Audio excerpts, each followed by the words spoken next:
Nous allons parler aujourd'hui de l'Égypte, de ce que la Bible doit à l'Égypte, mais je voudrais juste, parce qu'on n'avait pas eu le temps la semaine dernière de tout récapituler, donc je vous ai dit, si on veut comprendre la naissance de la Bible, il faut commencer au deuxième millénaire, avec les premières apparitions du nom d'Israël jusqu'à l'époque romaine. Et je m'étais arrêté en vous disant que, en fait, l'époque perse est sans doute l'époque la plus importante au moment où les choses se mettent vraiment en place. C'est là où le Pentateuque va voir le jour. Et on en parlera plus en détail. Il y a une grande persophilie dans la Bible. Les Perses ne sont jamais critiqués. Les Assyriens sont critiqués, les Égyptiens, on va le voir, sont critiqués, les Babyloniens sont critiqués, les Perses ne sont pas critiqués. Et Cyrus est même célébré comme le Messie de Yahvé. Vous savez qu'aujourd'hui, il y a des évangéliques américains qui pensent que le président Trump est le nouveau Cyrus. J'espère que le vrai Cyrus était un peu mieux. Alors, donc, ça se trouve dans le deuxième Ésaïe, je vous en parlerai plus en détail, où en effet, l'arrivée de Cyrus est en effet équivalent de l'arrivée d'un temps de salut, de restauration.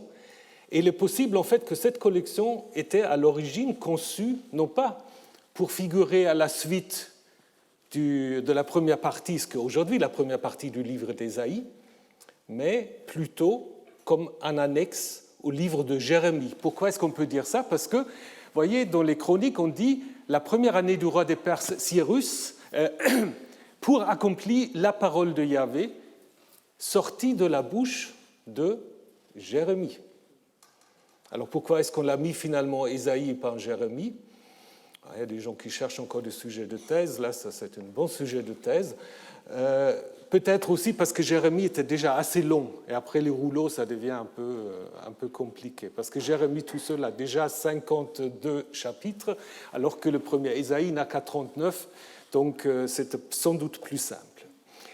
Donc, l'époque perse, donc, un moment décisif pour la naissance de la Bible. La Torah va mettre ensemble le document sacerdotal dont je vous parlerai encore, le livre des Nombres. Il y aura aussi la constitution d'une bibliothèque prophétique. Je pense que tous les livres des prophètes sont là à l'époque perse, peut-être pas le livre de Jonas, et les derniers de ces prophètes, Agé, Zacharie, Malachi, sont situés sur les Perses.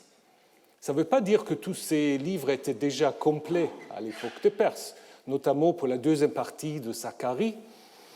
Il est clair, comme va le montrer aussi très bientôt mon collaborateur Hervé González, la deuxième partie de Zacharie est écrite sous les Grecs. Mais on part de l'idée qu'à l'époque perse, la prophétie s'achève.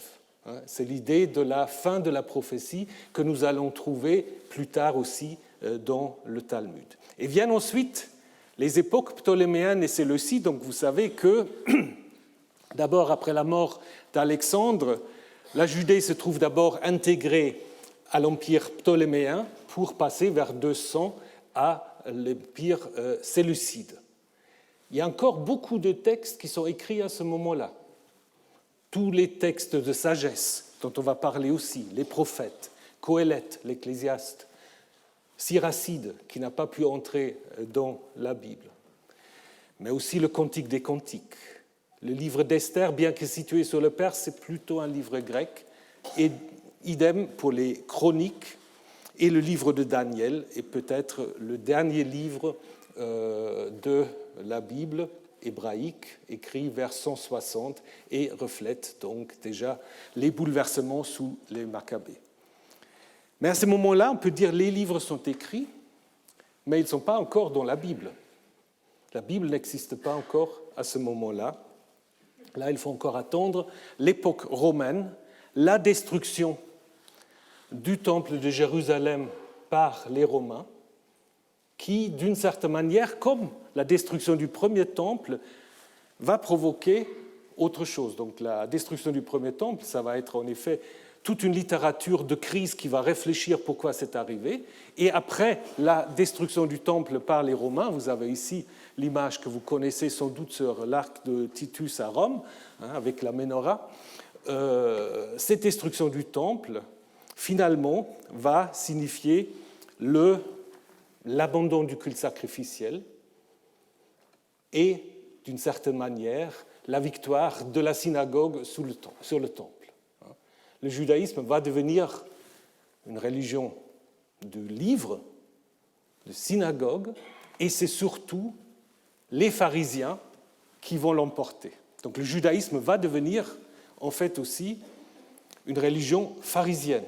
Les Sadducéens sont au chômage, il n'y a plus de temple, il n'y a plus de sacrifice, donc ils vont s'estomper, et c'est les pharisiens qui ensuite vont décider, au 2e, 3e siècle, quels sont les livres qui se trouvent à l'intérieur du Tanakh, donc de la Torah, des Nevi'im et de Ketuvim. Et je vous ai dit la semaine dernière, dans une perspective juive, il ne faut pas trop parler de canon, plutôt peut-être d'écriture, d'autant plus que Tanakh montre bien que ce n'est pas un ensemble tel qu'on imagine quand on parle de Bible, c'est en fait 3 parties qui ont des fonctions et des valeurs différentes. Torah, Nevi'im, Ketuvim. Ce n'est pas par hasard que le judaïsme utilise cet acronyme. Bien, donc c'est cet ensemble-là que nous allons explorer. Nous avons exploré l'année dernière surtout les époques anciennes et nous allons explorer dans la suite les époques perses et grecques. Mais ce que nous devons faire aussi, c'est de nous rappeler que sans les cultures autour, la Bible n'aura jamais vu le jour. C'est pour cela que nous avons aujourd'hui l'Égypte, ensuite le Levant, la Mésopotamie, et enfin les Perses et les Grecs.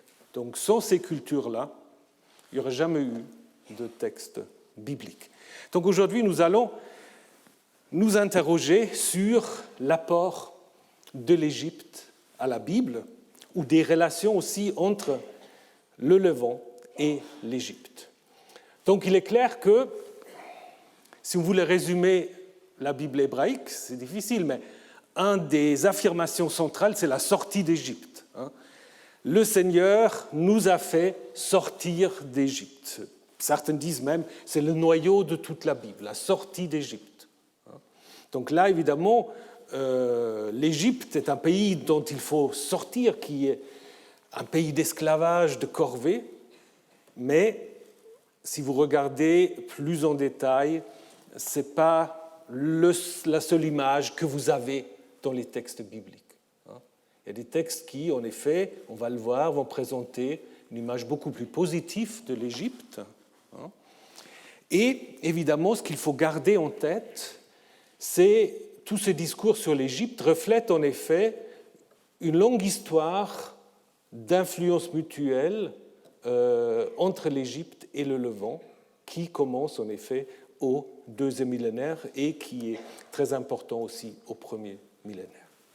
Juste quelques mots sur le nom ou les noms qu'on donne à l'Égypte. L'Égypte, tel que nous l'appelons, vient du grec, Aegyptos, qui probablement est une traduction un peu par assonance d'un mot égyptien, justement, Hutkapta, la maison ou le siège de l'âme du dieu Ptah, donc allusion au temple de Ptah à Memphis. En hébreu, vous savez, les hébraïsants savent, c'est Mitzraïm. Mitzraïm, qu'est-ce qu'on peut observer? Pour ceux qui savent l'hébreu, Haïm, c'est un duel. C'est un duel, je reviens sur le duel, et le nom, donc, ou la racine, Mem Tzaderesh, est très attesté dans d'autres langues sémitiques. Vous avez en akkadien, par exemple, Mitzrou, qui veut dire la frontière, le pays, et Mutsur, qui est certainement lié à cela, pour l'Égypte. C'est évidemment aussi en araméen, et puis, comme aujourd'hui, le nom arabe vient aussi de cette racine. Le duel hébreu pourra peut-être reprendre quelque chose de l'expression égyptienne des deux pays, c'est-à-dire la Haute et la Basse-Égypte, parce que, bien qu'on parle de l'Égypte, surtout au premier millénaire, les deux parties de l'Égypte n'étaient pas toujours unifiées. Parfois, il y a même des pharaons concurrents, comme plus tard des papes à Avignon et à Rome. Donc, c'était un peu le cas aussi. Et puis, vous avez encore un autre nom égyptien, Kemet, le noir. Le noir, le pays noir, pourquoi? Parce que ça fait sans doute allusion à la fertilité, à la bouée, à la fertilité de la vallée du Nil, en opposition aux rouges qui sont en effet les régions désertiques. Et le mot Kemet, Hamet, est sans doute à l'origine du mot hébreu Ham. Ham, vous savez, c'est un des fils de Noé, qui va être aussi le père de Mitzraïm, de l'Égypte. Donc, très très bref rappel, au deuxième millénaire, les Hittites et les Égyptiens, en fait, contrôlent le Levant. C'est surtout l'Égypte qui contrôle le Levant jusqu'au Liban à peu près, jusqu'à la moitié du Liban, jusqu'à Tyr et Sidon. Et nous avons en effet des gouverneurs égyptiens qui ont laissé des traces à Beth-Shean, par exemple, qui étaient stationnés, qui ont laissé des inscriptions, des statues. Et l'organisation du Levant, c'était quoi? C'était des cités-États. Jérusalem, à cette époque, existe déjà. C'est un cité-État qui est gouverné, ce n'est pas vraiment des rois, mais on les appelle rois, des chefs, des roitelets, qui sont tous des vassaux du pharaon. Et autour de cela, en effet, il y a des populations qui ne sont pas urbaines, qui sont à l'extérieur des cités. Et ces deux populations, vous le connaissez, c'est les Chassous d'un côté, on en a déjà parlé la semaine dernière, qui sans doute sont aussi liés au dieu Yahvé, et puis les fameux Hapirou, dont on a souvent rapproché le nom à hébreu.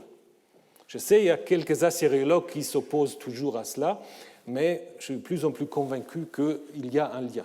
D'autant plus qu'on raconte sur ces Apirous, c'est très proche ce qu'on va en effet pouvoir reconstruire par rapport aux Hébreux. C'est en effet, ce n'est pas un terme ethnique, ce n'est pas du tout un terme ethnique, c'est un terme sociologique qui désigne en fait des populations en marge de la société, qui peuvent être des mercenaires, qui peuvent être enrôlés pour des travaux de corvée, et donc qui correspond un tout petit peu à certaines mémoires que nous avons dans la tradition de l'Exode. Nous sommes renseignés de cela, surtout grâce à la correspondance d'El Amarna, donc la capitale du fameux Akhenaton, qui entretenait en akkadien, donc vous voyez, on était déjà au moins bilingue, en akkadien, toute une correspondance avec les roitelets qui se plaignaient, entre autres, de ces Apirous qui les embêtaient. Nous avons vu également la semaine dernière que c'est au deuxième millénaire, grâce à l'Égypte, qu'on a pour la première fois une mention d'Israël, Israël comme une entité que Merneptah donc, se vante avoir vaincue, une entité qui se trouve dans les montagnes d'Éphraïm, où va naître au premier millénaire le petit royaume de Saül. Donc il y a vraiment là une continuité. Alors maintenant, si nous passons au premier millénaire, si on suit la Bible, on a une image différente si on suit les textes égyptiens. Bon, c'est déjà la même chose pour le deuxième millénaire, d'une certaine manière. Alors, si vous lisez la Bible, vous apprenez quoi? Que le grand roi Salomon était gendre du Pharaon. Vous savez ça? Voilà. Donc, selon la Bible, en fait, bon, Salomon avait beaucoup de femmes, ça vous le savez, mais il avait aussi donc épousé une princesse égyptienne qu'un pharaon qui ne porte pas de nom aurait donc donné à Salomon. Et il leur a donné même la ville de Gézer comme dot d'une certaine manière. Donc plusieurs textes, en effet, nous annoncent que Salomon aurait épousé la fille d'un pharaon qui ne porte pas de nom, ni le pharaon, ni la fille. Ça, c'est déjà suspect. C'est-à-dire, si vous n'avez pas de nom, c'est bon, voilà. Parce qu'après, il y a d'autres pharaons qui ont des noms. Je vous en parlerai dans un instant. Donc, on a quand même l'impression que c'est plutôt des textes rédigés pour souligner un peu la grandeur de Salomon, en le mettant un peu au même niveau que l'Égypte. D'autant plus que si on regarde du côté des documents égyptiens, vous n'avez aucun texte égyptien qui raconte qu'un pharaon aurait donné sa fille à un étranger, même si c'est un monarque, un roi étranger. On n'a pas fait des filles qui sont données à des hauts fonctionnaires stationnés à l'étranger, mais ça reste les Égyptiens. Parce que les Égyptiens avaient une certaine idée de l'humanité.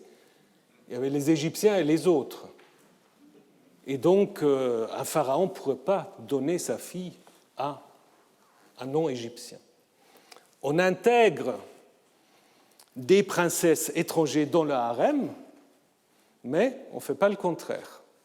Vous connaissez une histoire où on intègre quelqu'un dans le harem, c'est l'histoire d'Abraham qui fait passer sa femme pour sa sœur. Donc ça c'est possible, mais l'autre sens pas. Donc, je pense que c'est assez clair, ce n'est pas une donnée historique. Et d'ailleurs, on le voit que dans l'histoire de l'interprétation de ces textes, on va être de plus en plus gêné de cette histoire que Salomon aurait épousé une Égyptienne. Plus tard, on va le voir d'une manière négative.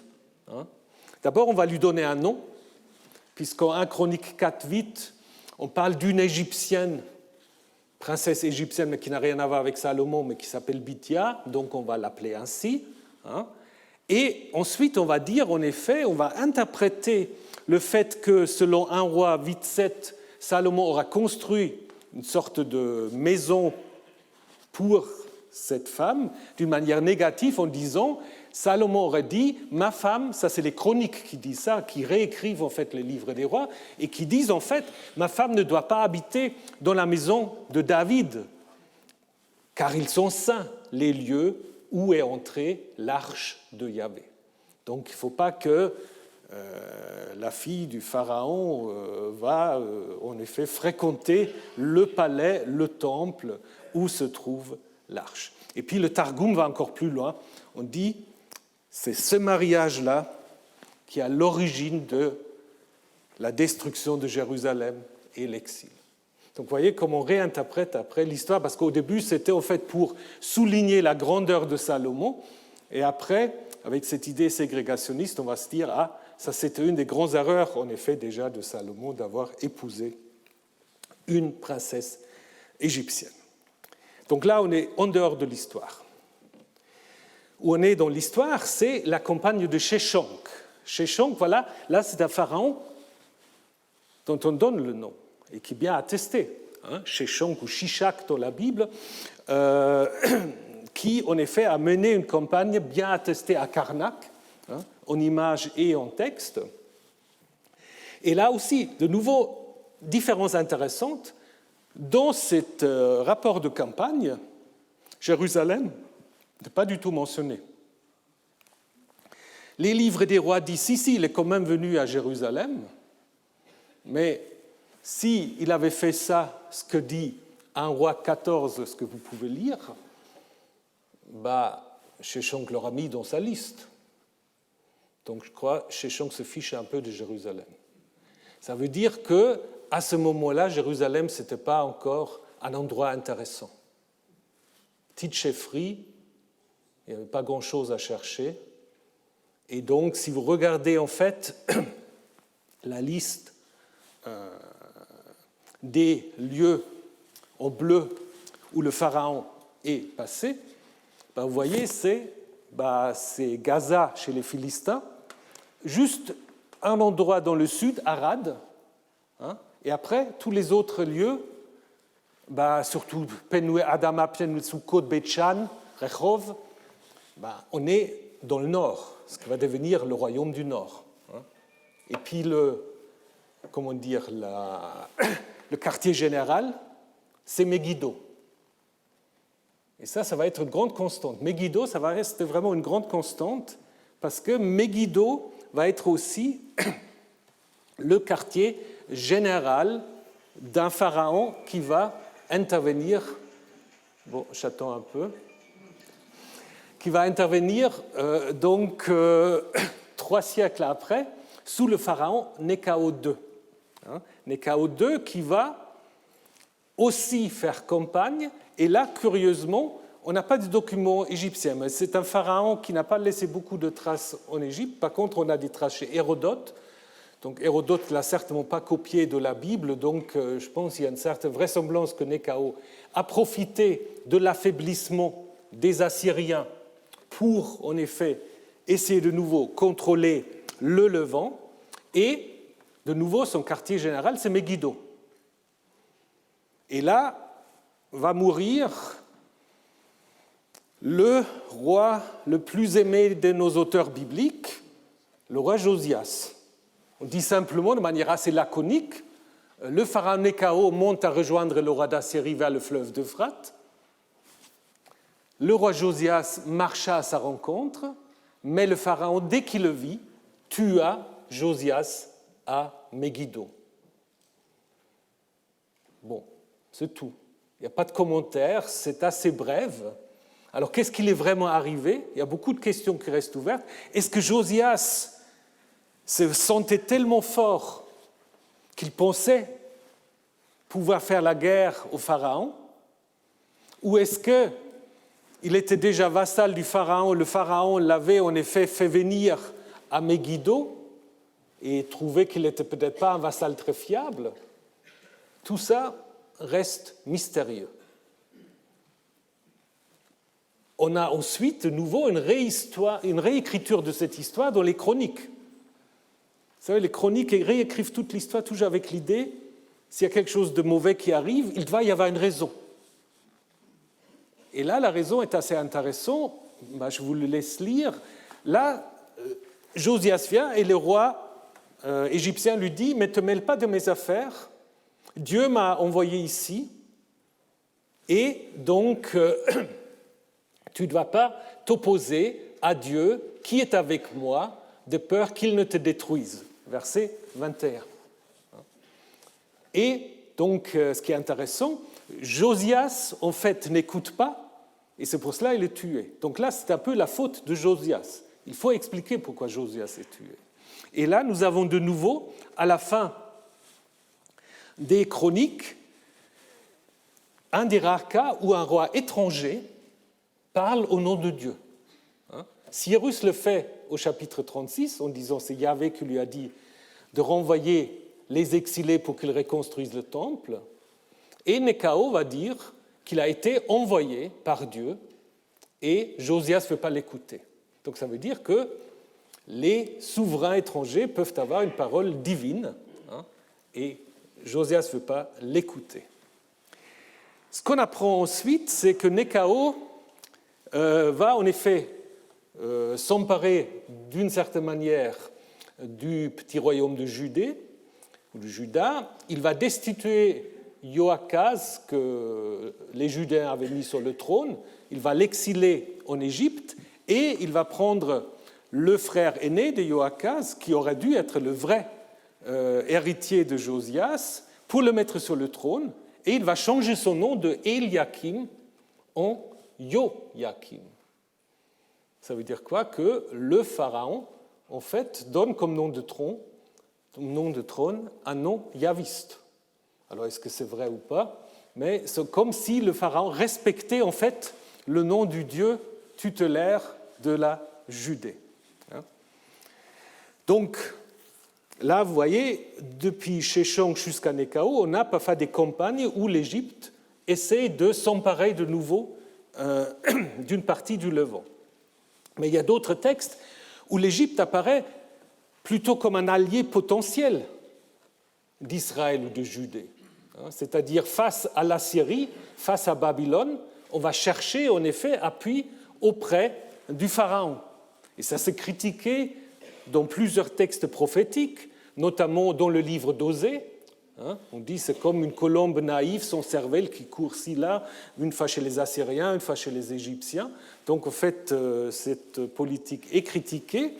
Et on lit qu'avant la chute du royaume du nord, de Samarie, le dernier roi, Osée, à ne pas confondre avec le prophète qui porte le même nom, mais c'est un autre Osée, il va en effet cesser payer tribut au roi d'Assyrie et il va chercher en effet appui auprès de So, roi d'Égypte. Ce So, personne ne sait qui c'est, parce qu'il n'y a aucun pharaon qui s'appelle So.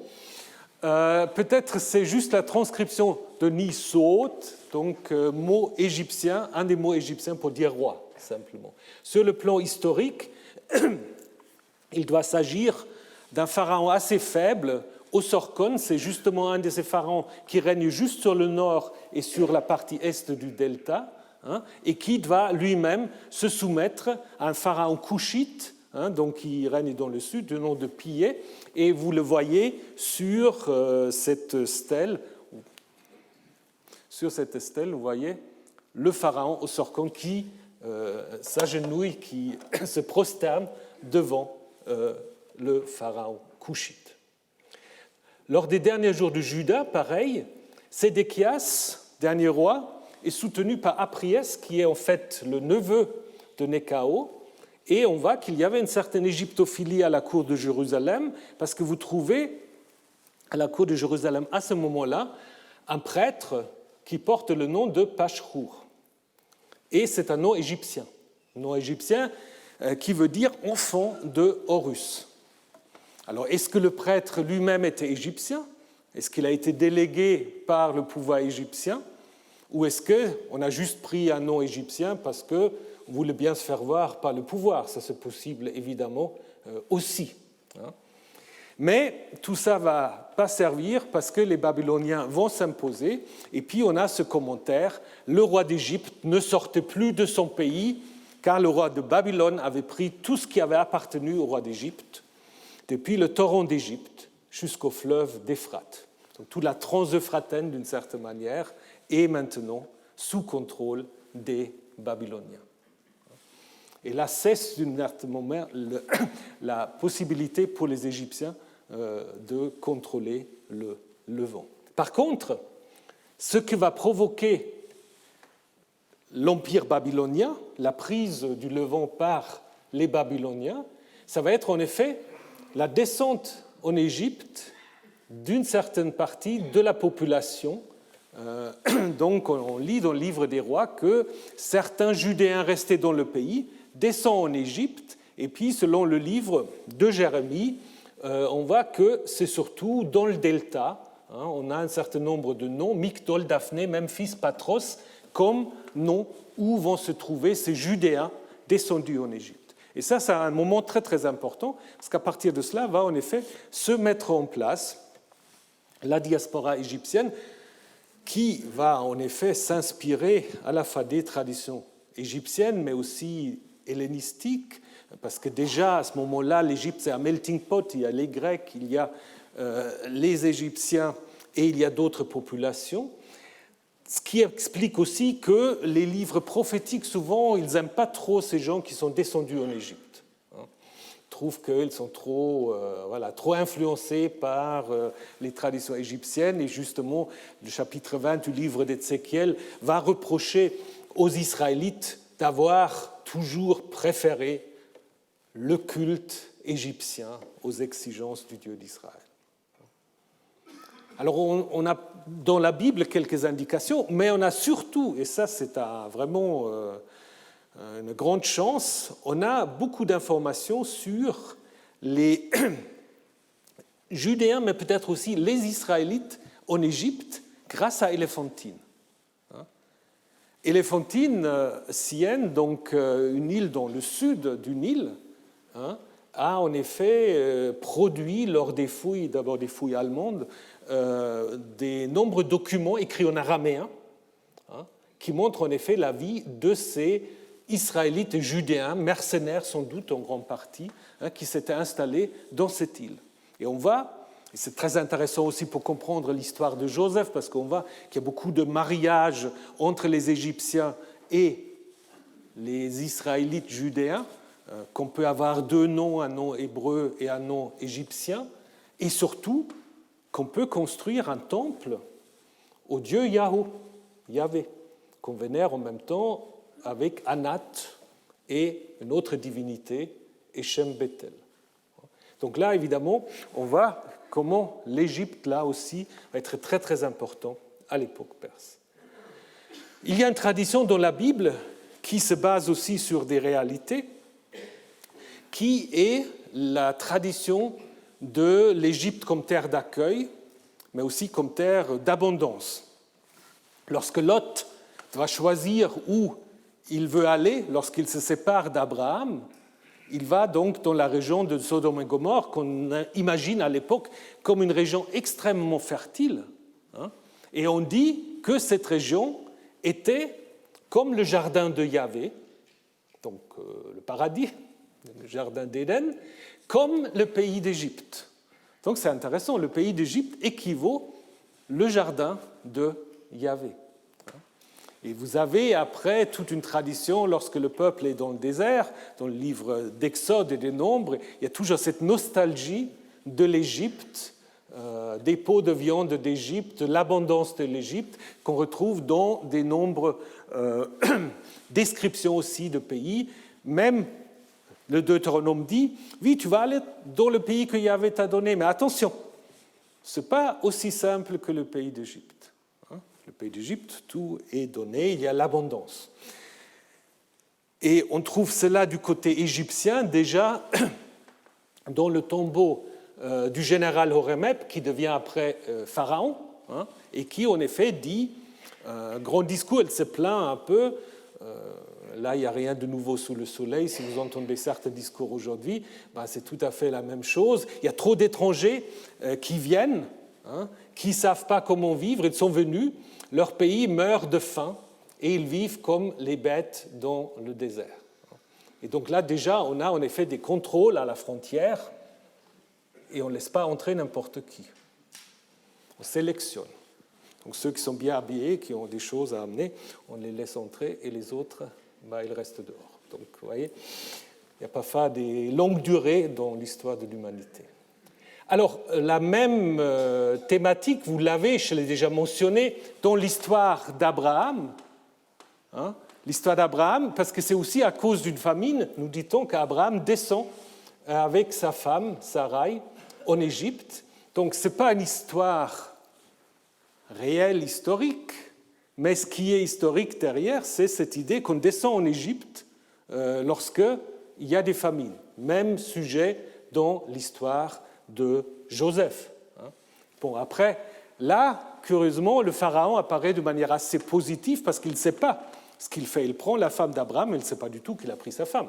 Il pense que c'est sa sœur. Et quand Yahvé envoie des plaies, comme dans l'Exode, le pharaon se comporte tout à fait correctement, renvoie Abraham et lui laisse même ses richesses qu'il lui a données comme dot. L'Égypte, c'est aussi le pays on accueille des réfugiés politiques. Ça commence, selon la Bible, avec les adversaires de Salomon, un Édomite, Hadad, et Jéroboam, qui va devenir le futur roi d'Israël.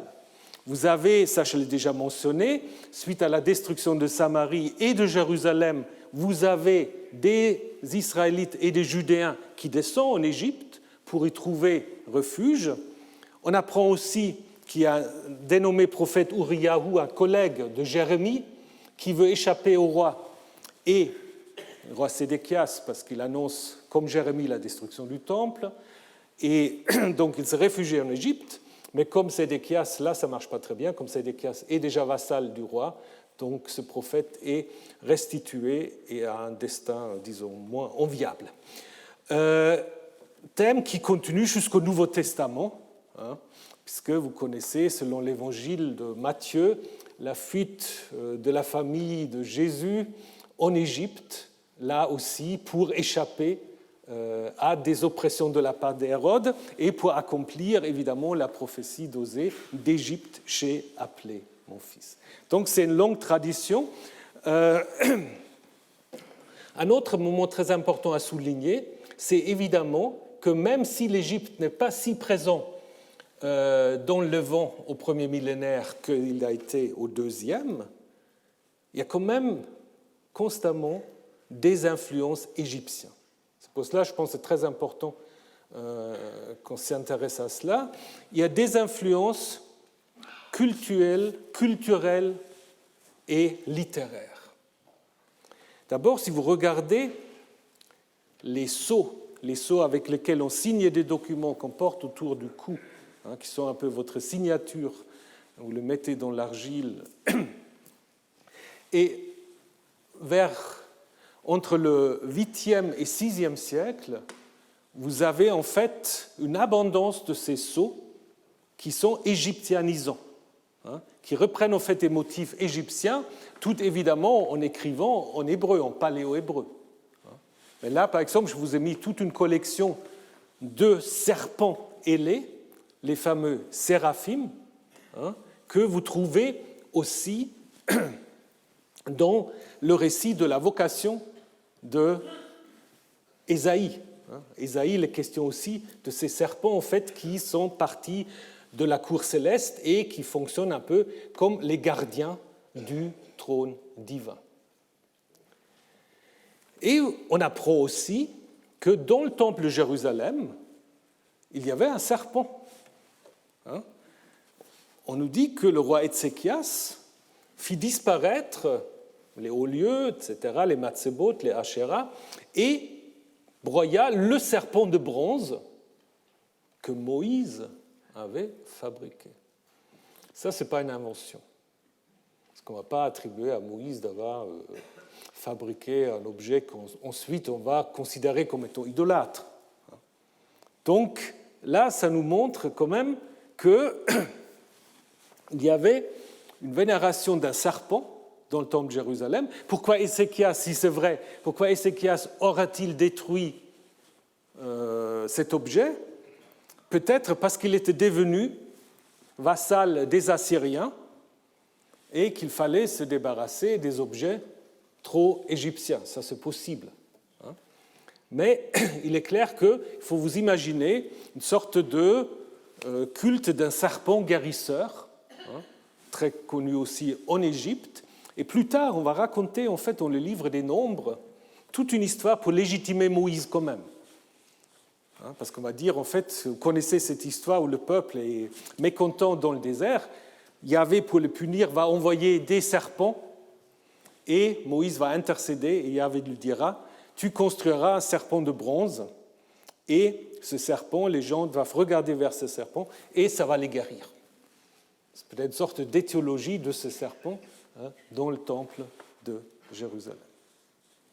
Après, il y a des textes littéraires que les scribes judéens ont dû connaître.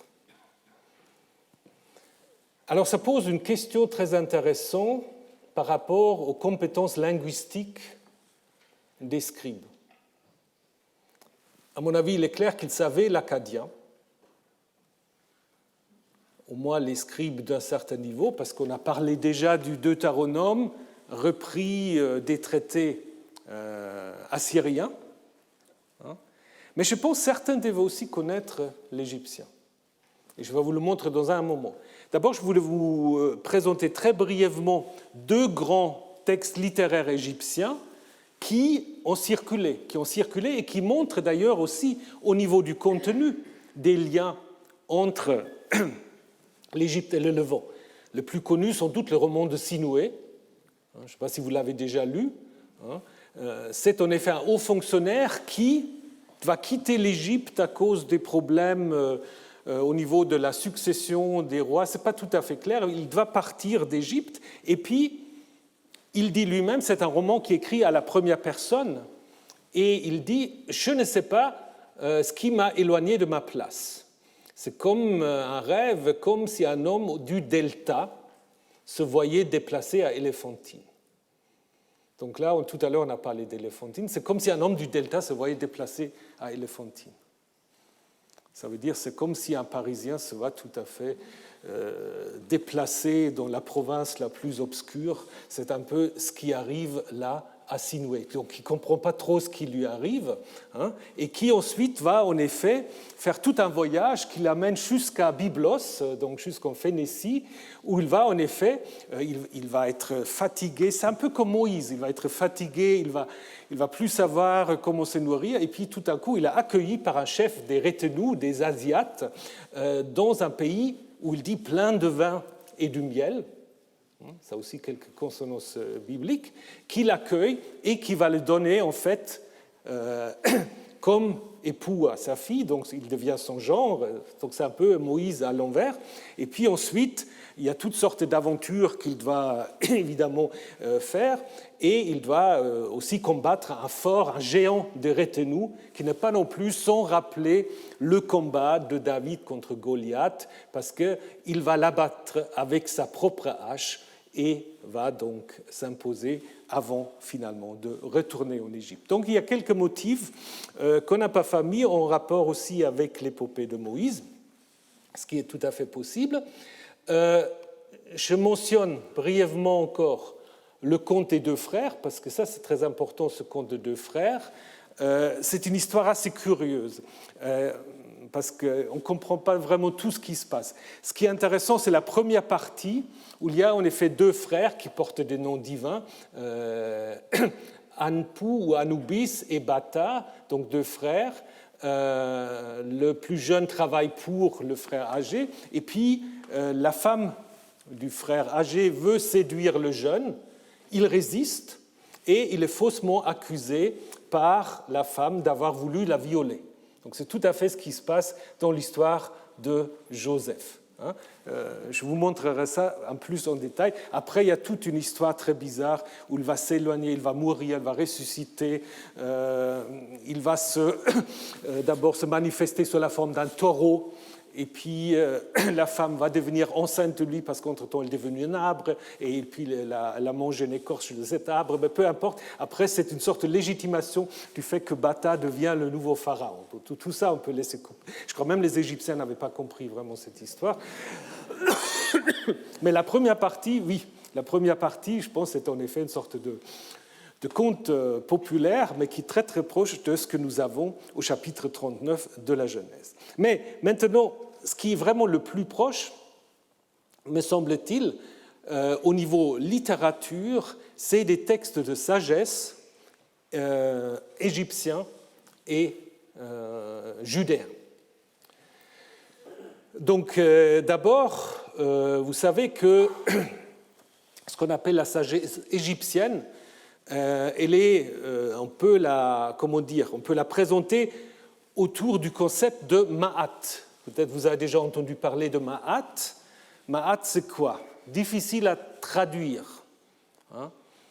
Si vous suivez les cours de M. Grimal, il vous a peut-être dit plus de choses que moi je peux vous dire, mais c'est un peu l'idée d'un ordre du monde, de la société, où tout est à sa place et que le sage doit essayer de comprendre. Mais c'est toujours très difficile de comprendre, mais la Ma'at, elle est tout ce qui est correct, l'ordre, la justice, le droit, un peu comme en hébreu, shalom et tzedeka. On a souvent dit, ça c'est les deux termes en hébreu qui se rapprochent le plus de Ma'at.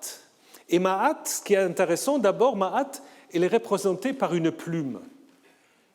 Pourquoi par une plume? C'est bizarre.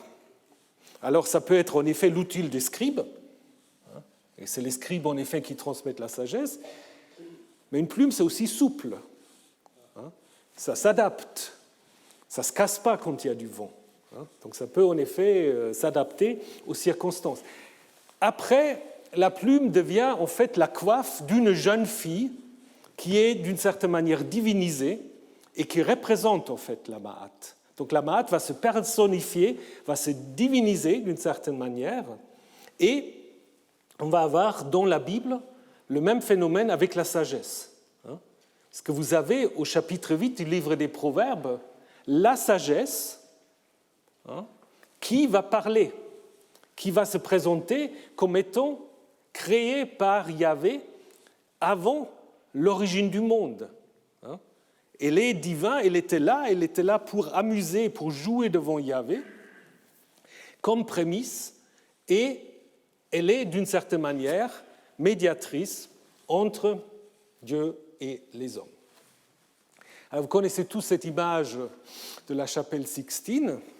Donc on dit toujours que, vous voyez là, il y a une femme dans le bras de Yahvé.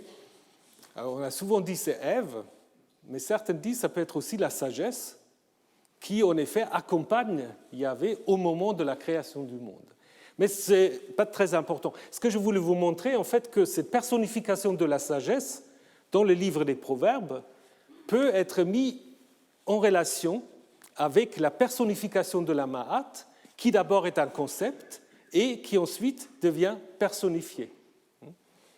Et ce qui est particulièrement intéressant, c'est qu'à l'intérieur du livre des Proverbes, vous avez un texte qui est vraiment très très proche de la sagesse égyptienne. Vous savez, le livre des Proverbes, c'est en fait une collection de différents rouleaux, de différents petits livres qu'on a mis ensemble, d'époques différentes. Et vous avez un de ces rouleaux, dans la première partie, les chapitres 22, 23, 22, 17 à 23, 11 plus précisément, sont très proches d'un texte égyptien qui est la sagesse d'Amen-Émopé. Un texte rédigé vers la fin du deuxième millénaire, mais recopié constamment, très populaire durant tout le premier millénaire. Et on peut dire, à mon avis, que le scribe judéen, qui a mis par écrit ces deux chapitres, connaissait la sagesse d'Amen-Émopé. Alors de quelle manière? Est-ce qu'il avait un texte devant les yeux? Est-ce qu'il était en Égypte? Est-ce qu'il l'avait entendu? Très difficile de savoir. Déjà, on constate des choses très intéressantes. Amen-Émopé va à la fin conclure en disant « lis bien ces 30 chapitres », parce qu'en effet, la sagesse d'Amen-Émopé est construite en 30 chapitres. Ils sont distrayants et attractifs. Distrayants, je ne suis pas si sûr, mais enfin. Voilà. Et ensuite, dans les proverbes, n'ai-je pas écrit pour toi 30 instructions?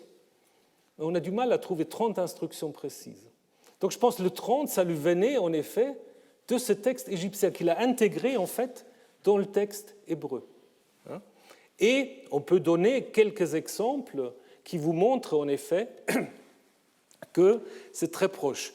Les deux ensembles sont en effet conçus pour des gens qui fréquentent le roi et la cour, toujours en avertissant. Le scribe expert en sa charge est trouvé digne d'un homme de cour, dit Amen-Émopé. As-tu vu un homme habile dans son ouvrage? Il se tient devant les rois, dit le proverbe. La protection des faibles, très très proche. Ne déplace pas les bornes en bordure des champs, dit le texte égyptien. Ne déplace pas la borne ancienne que tes pères ont posée, dit le texte des proverbes. Il faut se maîtriser. Ne fraternise pas avec l'impulsif. Ne te fais pas l'ami d'un homme irascible. Même conseil. Il faut surtout savoir se comporter à table. Ça, c'est très important. Ça reste jusqu'à aujourd'hui. Les étiquettes à table. Vous pouvez ruiner toute votre carrière si vous ne savez pas vous tenir. Donc, il ne faut pas être trop gourmand. Si on n'a rien, si on ne vous sert pas, il ne faut pas... Voilà, donc je vous laisse lire. C'est un peu les mêmes conseils. Donc, toujours savoir être modeste, pas s'imposer, pas se servir soi-même surtout. Ça va jusque dans les évangiles. Jésus aussi dit, tu te mets plutôt en retrait. Après, si on te fait avancer, c'est beaucoup mieux. Donc, c'est un peu déjà ce que vous avez là. Et puis, évidemment, aussi, la mise en garde contre les richesses matérielles. Ne te fatigue pas à chercher l'abondance, dit le texte égyptien. Si les richesses arrivent par le vol, elles ne passeront pas la nuit chez toi. Elles se font des ailes comme des oies et s'envolent vers le ciel. Et si vous regardez les proverbes, ne te fatigue pas à acquérir la richesse, car elle se fait des ailes, et comme l'aigle, elle s'envole vers le ciel. Donc là, vous voyez, les oies n'étaient pas très fréquents en Palestine, donc on a remplacé les oies par les aigles. Mais vous voyez, tous ces parallèles, ça montre quand même que l'auteur de ces textes, il a connu le texte égyptien. On peut dire certaines certains avertissements sont assez, assez courants, bien sûr, mais vous avez un peu la même collection dans les deux cas. Hein, et parfois, vous avez vraiment, je vous ai montré quelques exemples, vous avez vraiment des expressions qui sont très, très similaires. Donc, il est clair qu'on n'a pas simplement copié les Assyriens, les Babyloniens, mais aussi les Égyptiens. Donc, ça veut dire, en effet, et il y a peu de recherches qui ont été faites, je pense quand même qu'il faut imaginer qu'il y a des scribes à Jérusalem qui savent lire l'égyptien. Il y a peut-être aussi des gens qui étaient, je ne vais pas dire en stage, mais qui étaient peut-être quand même en Égypte, parce qu'on sait qu'il y a des contacts. Et on sait aussi, je reviendrai quand on parlera de Moïse, il y a constamment des hauts fonctionnaires qui viennent de la Syrie-Palestine et qui sont en Égypte. Donc, du coup, je pense que ce n'est pas si étonnant que cela. Alors, deux choses que je voulais encore vous dire. Une chose qui vient certainement aussi de l'Égypte, c'est l'origine de l'idée d'un jugement des morts. Parce que dans la Bible, en fait, quand est-ce qu'on parle des jugements des morts? Dans l'Ancien Testament, dans la Bible hébraïque, pas tellement. Dans le Nouveau Testament, on est obsédé par ça. Dans la Bible hébraïque, c'est surtout chez Daniel, donc le dernier livre, et dans le livre de Enoch, mais qui n'a pas été intégré dans la Bible hébraïque. D'où est-ce que ça vient, cette idée d'un jugement des morts? À mon avis, ça vient de l'Égypte. Et sans doute par la diaspora égyptienne qui a dû transmettre, véhiculer cette idée du jugement des morts. Ce n'est pas du tout une idée qu'on trouve en Mésopotamie. En Mésopotamie, tout le monde, vous vous souvenez, tout le monde est dans Sheol. Bon, on ne sait pas trop ce qui se passe, mais tout le monde est un peu égal, et puis il n'y a pas vraiment de récompenses ou des punitions, on est en Sheol. Et en Égypte, on va dire, justement, on va être quand même jugé selon ce qu'on a fait. Donc en Égypte, très brièvement, à l'origine, c'est surtout le roi qui a la possibilité de continuer à vivre après la mort. Après, tous ceux qui peuvent se faire momifier, et donc ça se démocratise d'une certaine manière l'idée d'une vie après la mort, disons moi chez les couches aisées.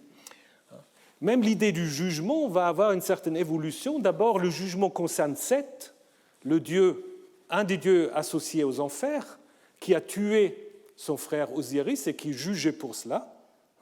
Mais ensuite, on va transformer cette idée d'une manière plus éthique, à savoir le jugement concerne n'importe quel défunt. Ce n'est plus Seth, c'est le défunt maintenant qui est jugé. Et il doit prouver justement qu'il mérite une vie dans l'au-delà. C'est pour cela que vous avez en Égypte cette idée de la première et de la deuxième mort. Et je sais pas, quelques collègues du Nouveau Testament, parce que vous savez, dans l'Apocalypse de Jean, on vous parle, c'est ça, la deuxième mort. Et les néo-testamentaires, ils ne lisent jamais les textes égyptiens, ils disent on ne comprend pas. Mais s'ils avaient lu les textes égyptiens, ils auraient compris tout de suite. Parce qu'en effet, c'est quoi la deuxième mort? C'est en effet ceux qui passent le tribunal et qui ne réussissent pas. Et donc, du coup, ils sont condamnés, alors du coup, éternellement. Donc, voilà, si vous tombez dans l'Apocalypse de Jean sur la deuxième mort, maintenant, vous savez ce que c'est. Donc, cette mort, en fait, a une double personnification. Seth, qui met fin à la vie humaine, donc, et puis Osiris, le frère de Seth, qui règne sur les morts d'une certaine manière, qui est en fait le juge suprême dans l'au-delà. À ses côtés, en fait, Amout, la dévoreuse, une sorte de mix entre crocodile, lion et hippopotame. Et vous voyez comment les choses se passent dans ce papyrus de Runefer. Donc, vous voyez tout en haut,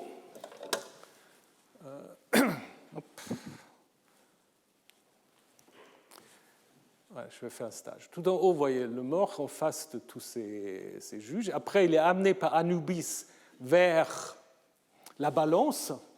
En haut, vous voyez la Ma'at, vous voyez, avec la plume. Et puis là, Hamout qui est là au cas où le cœur est trop lourd et peut être dévoré.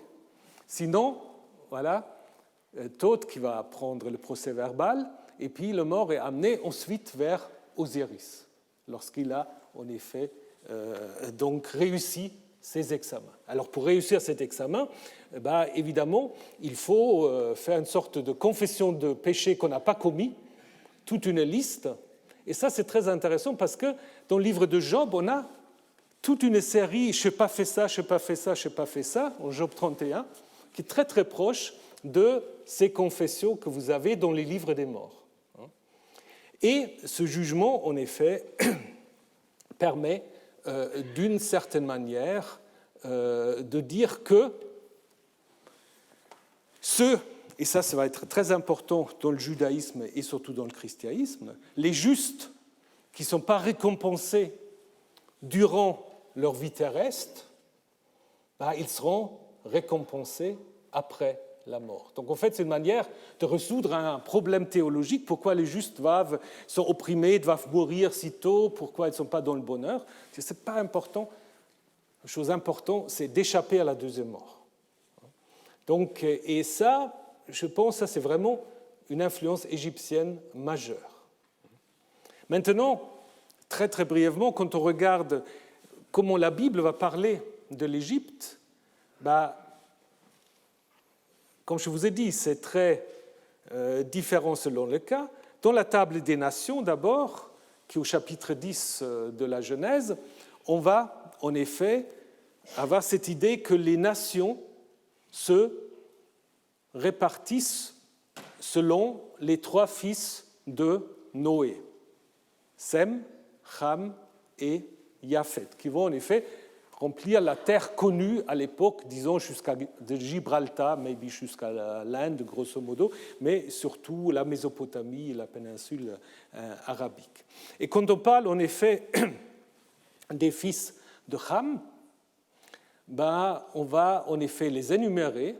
On va dire c'était Cush, Mitzraïm, donc l'Égypte, Pout et Canaan. Pout, probablement la Libye. Alors pourquoi on commence avec Cush avant Mitzraïm?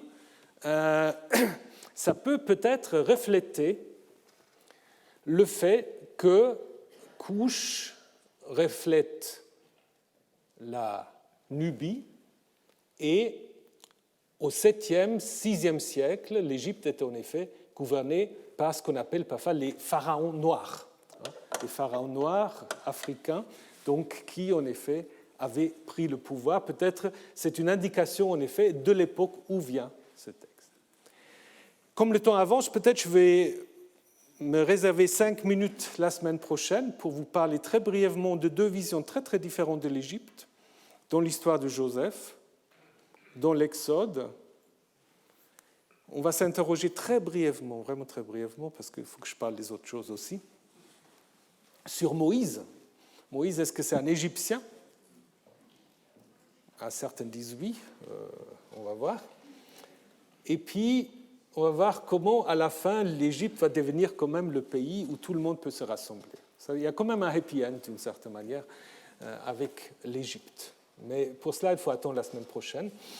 Et on verra surtout la semaine prochaine ce qui se passe du côté du Levant et de la Mésopotamie.